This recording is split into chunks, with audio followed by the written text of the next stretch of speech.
So, in case you've not been to all the past few Soul Foods, a little bit of a recap of the story so far. So the book of Ruth was written in the time of the Judges, which was a dark period of Israel's history, a time when people weren't all necessarily following God's laws and everyone did what was right in their own eyes. At the beginning of the book, there was a time of famine, possibly a sign of God's judgment, and Naomi and her husband Elimelech left Israel and went to a different land. When Naomi was there, she lost her husband. She lost both of her sons as well. They all died. Then we come to the part where Naomi decides to go back to God and to go back to Bethlehem and her people. Ruth, her daughter-in-law, makes a pledge and a vow to go back with her in those beautiful words that we looked at a few weeks ago. Then they return to Bethlehem during the barley harvest. Ruth goes and gleans in the field. That means she goes and picks up all the leftover bits that have been dropped, and that is how they try to make a living. The field was owned by Boaz, and we found out all about Boaz last time from Eleanor and all about the romance associated. Following Naomi's instructions, Ruth made herself known to Boaz and came to him for protection. He showed her kindness. We've got the beginnings of the romance, and of course we found out about the romantic actions of some of the gentlemen in our fellowship. So thank you for that, Eleanor. That was quite a highlight of the series. Okay, so now we're coming on to Ruth chapter 4 and finding out what Boaz does to sort things out next. So I'm going to read Ruth chapter 4. So, meanwhile, Boaz went up to the town gate and sat down there, just as the guardian redeemer he had mentioned came along. Boaz said, "Come over here, my friend, and sit down." So he went over and sat down. Boaz took 10 of the elders of the town and said, "Sit here," and they did so. Then he said to the guardian redeemer, "Naomi, who has come back from Moab, is selling the piece of land that belonged to our relative Elimelech. I thought I should bring the matter to your attention and suggest that you buy it in the presence of these seated here and in the presence of the elders of my people. If you will redeem it, do so. But if you will not, tell me so I will know, for no one has the right to do it except you, but I am next in line." "I will redeem it," he said. Then Boaz said, on the day you buy the land from Naomi, you must also acquire Ruth the Moabite, the dead man's widow, in order to maintain the name of the dead with his property. At this, the guardian redeemer said, "Then I cannot redeem it, because I might endanger my own estate. You redeem it yourself, I cannot do it." Now, in earlier times in Israel, for the redemption and transfer of property to become final, one party took off his sandal and gave it to the other. This was the method of legalizing transactions in Israel. So the guardian redeemer said to Boaz, "Buy it yourself," and he removed his sandal. Then Boaz announced to the elders and all the people, "Today you are witnesses that I have bought from Naomi all the property of Elimelech, Kilion, and Mahlon. I have also acquired Ruth the Moabite, Mahlon's widow, as my wife, in order to maintain the name of the dead with his property, so that his name will not disappear from among his family or from his hometown. Today you are witnesses." Then the elders and all the people at the gate said, "We are witnesses. May the Lord make the woman who is coming into your home like Rachel and Leah, who together built up the family of Israel. May you have standing in Ephrathah and be famous in Bethlehem. Through the offspring the Lord gives you by this young woman, may your family be like that of Perez, whom Tamar bore to Judah." Remember that name, we're coming back to it. So Boaz took Ruth and she became his wife. When he made love to her, the Lord enabled her to conceive, and she gave birth to a son. The women said to Naomi, "Praise be to the Lord, who this day has not left you without a guardian redeemer. May he become famous throughout Israel. He will renew your life and sustain you in your old age. For your daughter-in-law, who loves you and who is better to you than 7 sons, has given him birth." Then Naomi took the child in her arms and cared for him. The women living there said, Naomi has a son, and they named him Obed. He was the father of Jesse, the father of David. This then is the family line of Perez. Perez, who was mentioned a moment ago, Perez was the father of Hezron, Hezron the father of Ram, Ram the father of Amminadab, Amminadab the father of Nahshon, Nahshon the father of Salmon, Salmon the father of Boaz, Boaz the father of Obed, Obed the father of Jesse, and Jesse the father of David. I can't blame Andy for all those titles, so there we are. Okay, right, I'd like us to have a little think, first of all, about Boaz, the Redeemer. So, recapping a little bit, Eleanor last time talked about Ruth at the threshing floor. So she followed Naomi's instructions. When everything had gone quiet, she went and lay down at Boaz's feet, uncovered the cover from his feet, which I think is a sure way to wake somebody up. And in this culture, a servant would usually lie at the feet of his master, signifying that they were the servant. And so Ruth actually says, if you remember, I am your servant Ruth. This was chapter 3 and verse 9. If you're flicking backwards, you can find it there. I am your servant Ruth. Spread the corner of your covering over me, for you are my family redeemer, or guardian redeemer, depending on the version that you are reading. When Boaz spread his cover over her, it was a sign that he would protect her. She was sort of asking for that, and he was saying, yes, I will. Now, as was the custom, certain legal transactions had to be made, as we heard about in the passage. Now, a redeemer is a person who buys back or regains possession of a property or even a person that was sold to another. Now, a family redeemer or a kinsman redeemer or a guardian redeemer all means the same thing, written slightly different in different versions of the Bible.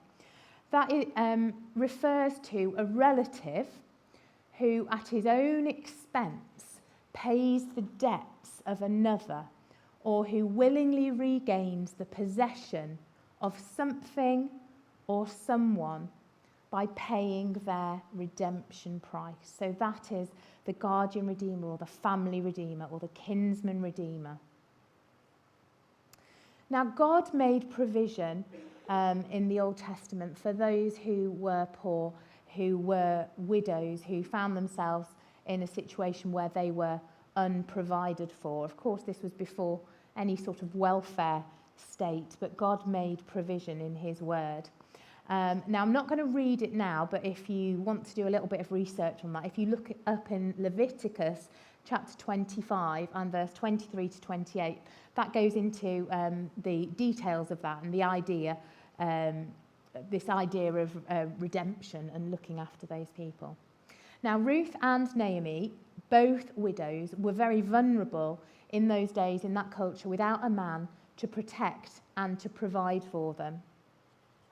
Now, if you remember, in chapter 2, Boaz specifically told his workers not to lay a hand on Ruth, and the implication, I suppose, would be that that sort of thing happened, and that could have been something that might happen. Although the Lord's provision and laws were to allow the poor to glean and to collect the fallen crops, the fact that they were living in this time, as I mentioned, the time of the judges, where everybody was doing what they thought was right or what they fancied, meant that gleaning was very vulnerable. It was not really a safe way of living.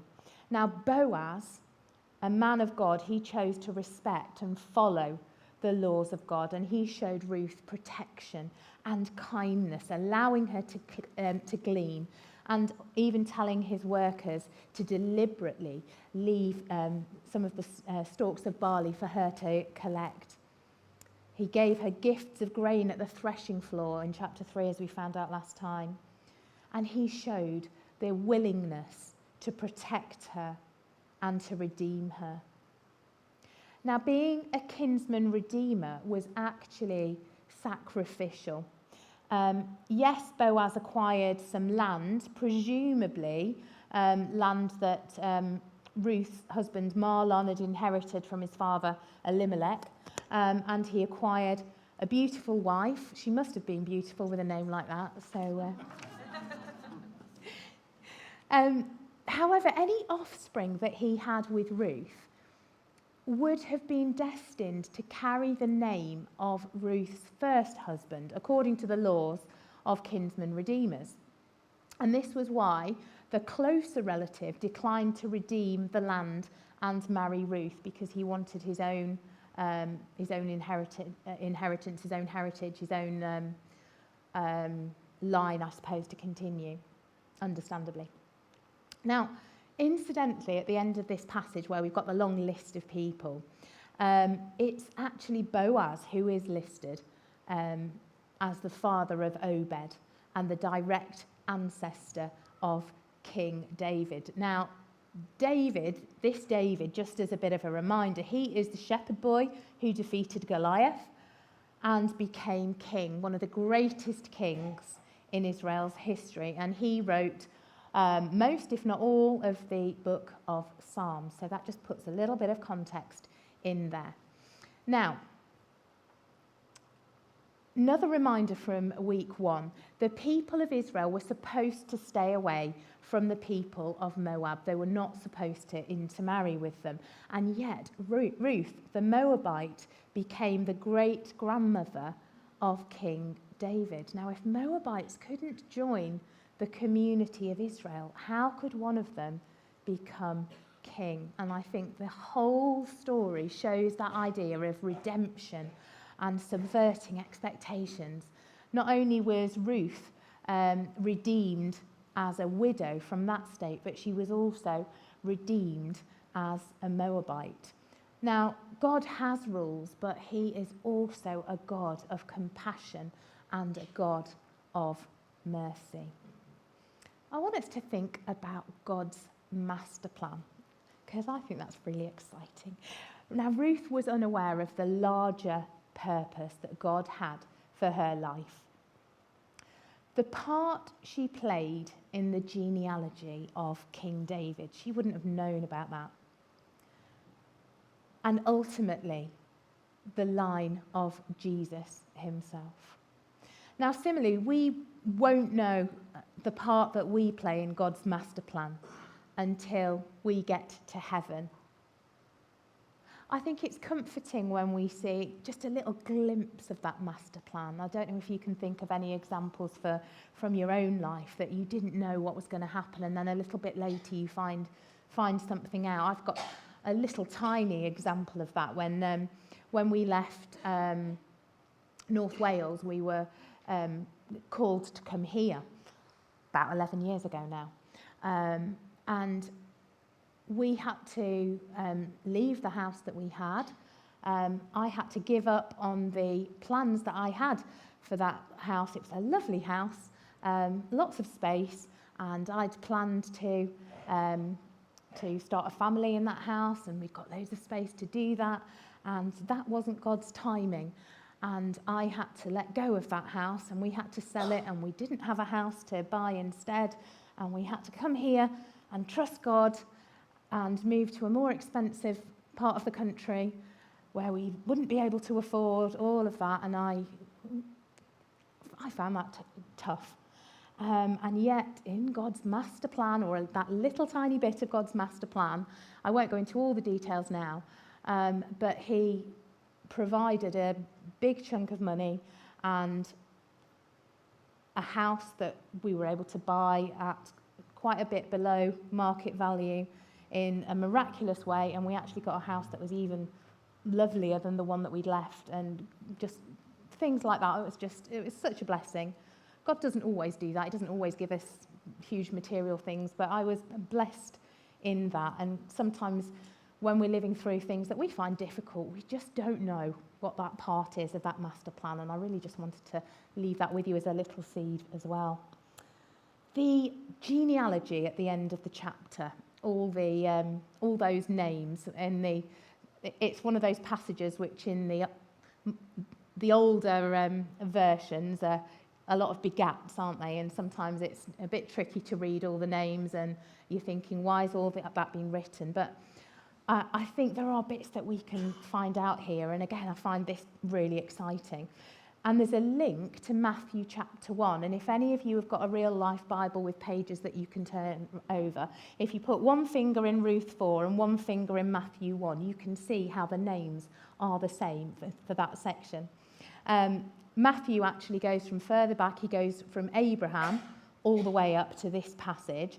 And then Perez, that name that I said remember, goes from Perez all through to David, and those are the same names.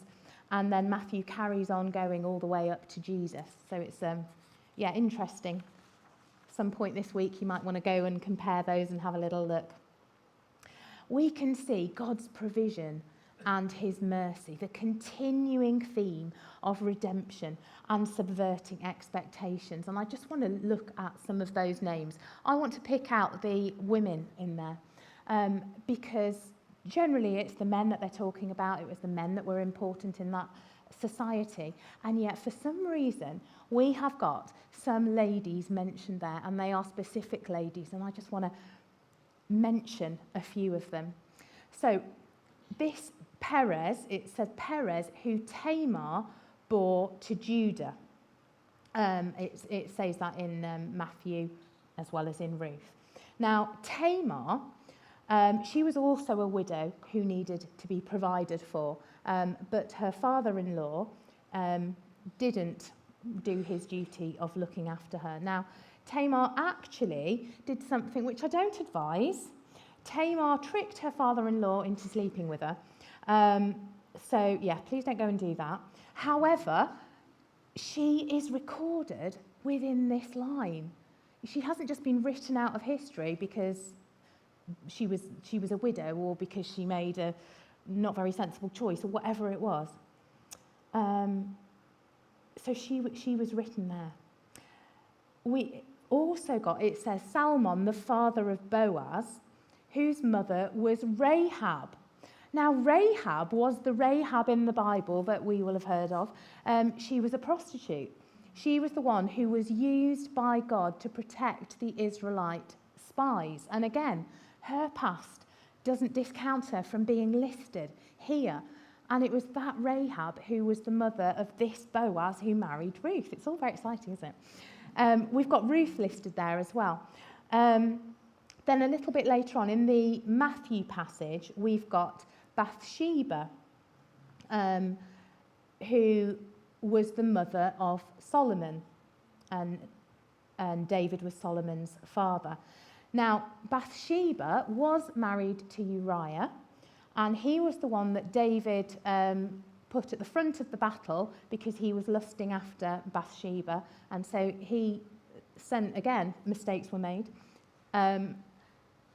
He sent him to be at the front of the battle so he would get killed, so David could take Bathsheba for himself, and they had Solomon. And then, of course, we've got Mary, the mother of Jesus. Now, some of these women were notorious sinners. Some of them had been unfairly treated. Some of them were poor. Some of them were widowed. They were unable to protect themselves, or they were unable to earn money respectably. Some of them were foreigners who weren't supposed to mix with the people of God. However, they were used by God, and they were actually in the genealogy of Christ, in that direct line, and they were part of his master plan, which is so encouraging. Now, I wonder if the idea of a kinsman redeemer or a guardian redeemer, does that remind you of anyone else? I want us to think about Christ the Redeemer. Now, this picture, I'm sure you'll all recognise, very, very famous statue in Brazil, I believe, of Christ the Redeemer. And we know that our Christ is our Redeemer, don't we? In the Garden of Eden, sin came into the world. As a result of this, Satan was given a certain amount of dominion over the world, although we know that God has ultimate control. Romans chapter 3, verse 23 says, "For all have sinned and fall short of the glory of God. And we accept that that is the case. We know that for ourselves. And Romans 6, verse 23 says, "For the wages of sin is death." As a result of our sin, Satan has a foothold in our lives. Basically, we deserve death, which means eternity out of God's presence. However, Jesus, our kinsman redeemer, pays our debt, pays the penalty, pays our redemption price to buy us back again.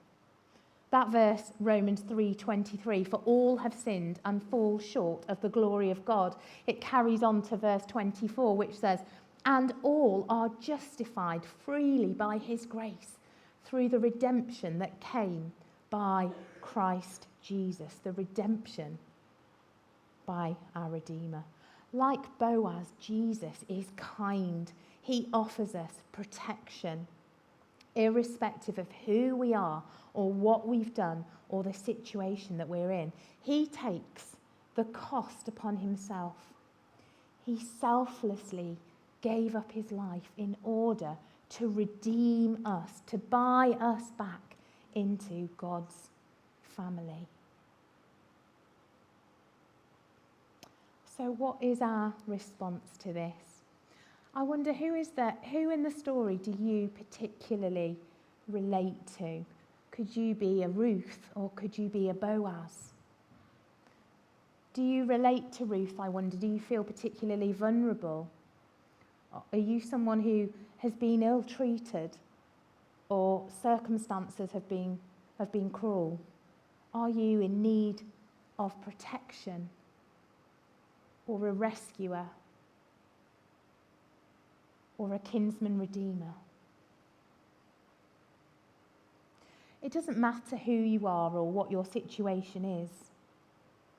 If you're vulnerable or if you have made mistakes, if you've majorly sinned, I wonder if there are some reasons that you believe that you should be discounted from God's redemption plan.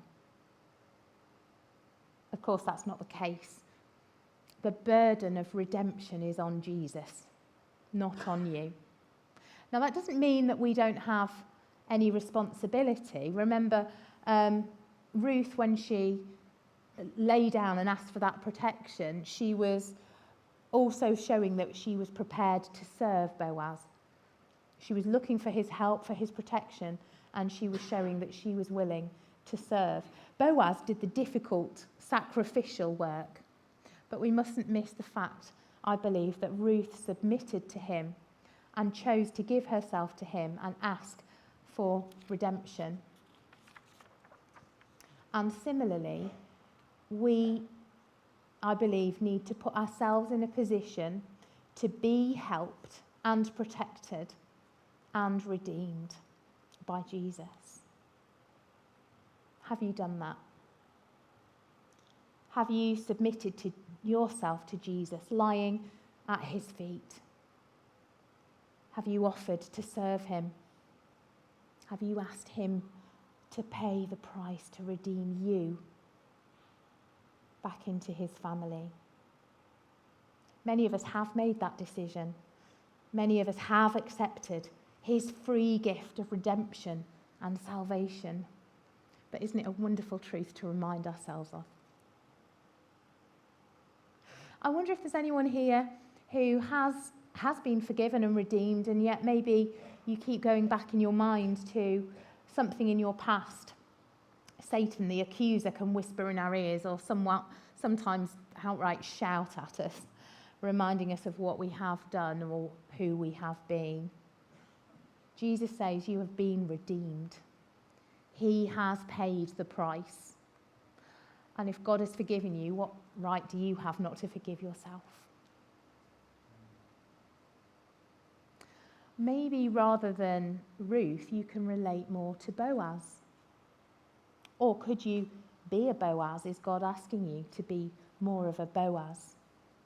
Do you care about the poor, the needy, the marginalised? Do you have a real heart for social action. I know many in our fellowship are like Boaz in this way, campaigning for social justice or looking out for those who are less fortunate, caring about the persecuted church, welcoming people into their homes. As I was thinking about this at home, some of you came to mind, Tim and Rose, Kim, a number of others as well. Maybe God is stirring your heart to care more, to fight for justice, to be a protector of the needy.